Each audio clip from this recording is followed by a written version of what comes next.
Hey, Happy Friday. happy Friday. We teach Um, love. yes.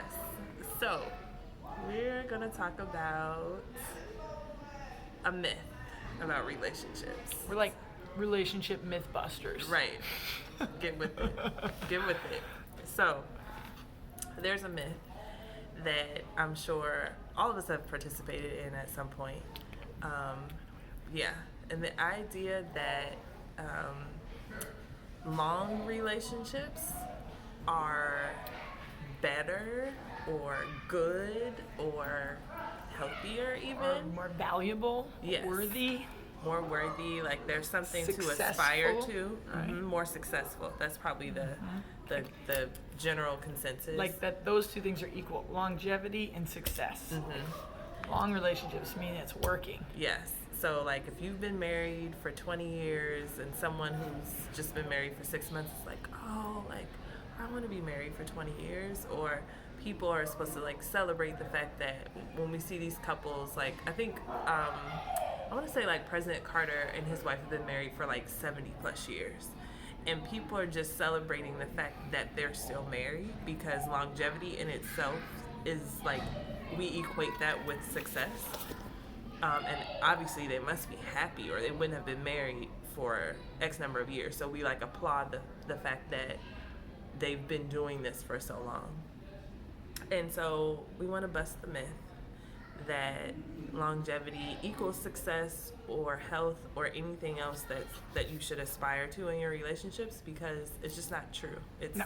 There are lots of people who are in really long relationships that are very unhappy, but And there are a lot of people that are in several short-term relationships that are very happy. right.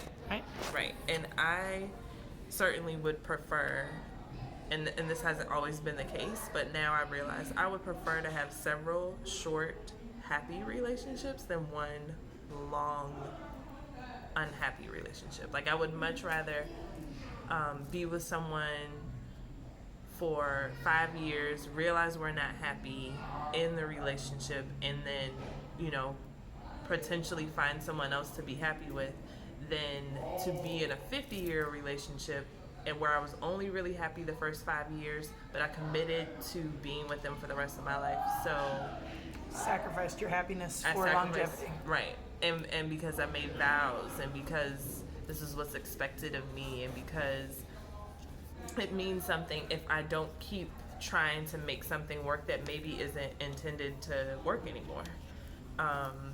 So, like we applaud a lot of times these things that really, like, they don't make sense.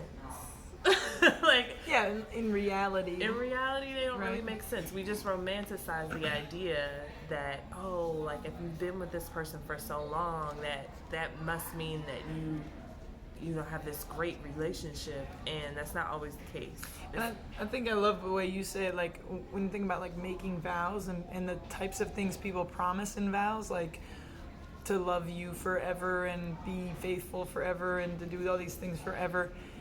But really, and Dominique is the one that says this, the only thing I can promise is that I'm going to change. And I don't know what that's going to look like or how we're going to do that together, but that's the thing I know for sure. For sure. That I will be different Yeah. over time. Yeah.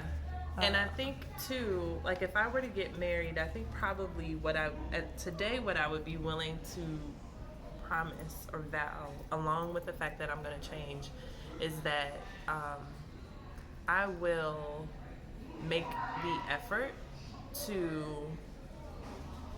at least explore how the changes and growth that I'm experiencing may or may not be compatible with the person that I'm with. So I will, at the very least, put forth that effort to see, which I think is actually a big thing, like especially when you are in the midst of those changes. Like it's really hard to step outside and say, okay, I'm going through all of this growth and change, or you wake up and realize like, oh, so much has changed, I've grown so much, and then to stop and say, let me check in with this other person, whether it's a partner, a friend, whoever, and see how this works for our Us. relationship. You know, like there are friendships where I've done the same thing. Like I've been friends with this person for so long, and we just like glorify the fact that, oh, you've had this, you know, lifelong friendship. And it's like, yeah, but what I in particular am happy about in those friendships, I realize, is that we've found ways to continue to like want to be friends. Like we are not just friends because it's like, well, we've been doing this for so long, we can't not be friends now. It's like, no, I still genuinely like this person. I still genuinely want to be their friend. And granted, we've both grown and changed over our lives, you know, over the length of the friendship. There are still things that are compatible about us, which is why we're still friends.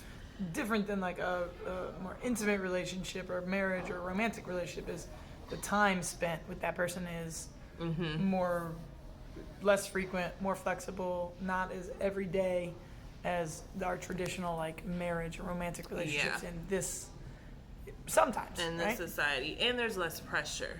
There's less pressure, I think, with a friend to try to like find the compatibility that's still there, because there's not that much time spent. There's not as much time spent as in a romantic relationship. And I think I find myself redefining, based on my own personal experiences, like redefining relationships in general and romantic relationships and intimate friendships. And I just find and I'm on a journey. I'm not even in a romantic relationship in that way, but I find myself trying to figure out how I'm going to define that, and for that reason, that like will nurture and embrace my personal happiness and my desire for freedom and celebration of who I am and who I'm becoming, and enthusiasm for who I am and who I'm becoming, and also like allowing individuals to be individuals and share in this like loving space.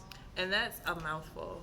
I think it is really difficult for us as people to grapple with change, and then it's even harder for us to grapple with it when it's in another person. Like we know that we're going to change, we kind of accept that, we know we're going to grow, but once we've kind of decided this is who this person is, this is my best friend, this is my partner, this is my whatever, it's harder for us to accept that they are going to also grow and change. And then how will we fit together?